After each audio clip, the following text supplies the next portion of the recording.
During this period at the Department of Education, my working relationship with Judge Thomas was positive. I had a good deal of responsibility and independence. I thought he respected my work and that he trusted my judgment. After approximately 3 months of working there, he asked me to go out socially with him. What happened next and telling the world about it are the two most difficult experiences of my life. It is only after a great deal of agonizing consideration and great number of sleepless nights that I am able to talk of these unpleasant matters to anyone but my close friends. I declined the invitation to go out socially with him and explained to him that I thought it would jeopardize what at the time I considered to be a very good working relationship. I had a normal social life with other men outside of the office.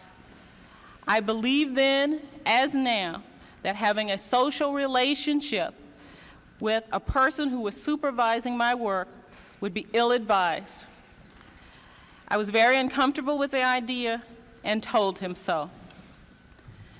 I thought that by saying no and explaining my reasons, my employer would abandon his social suggestions.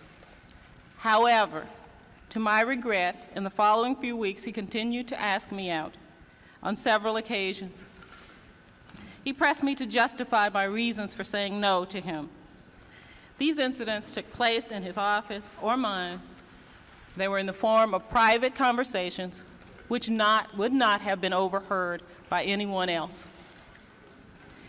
My working relationship became even more strained when Judge Thomas began to use work situations to discuss sex.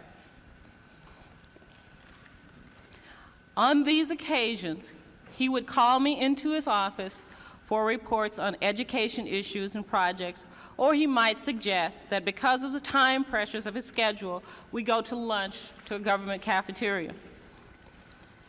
After a brief discussion of work, he would turn the conversation to a discussion of sexual matters. His conversations were very vivid.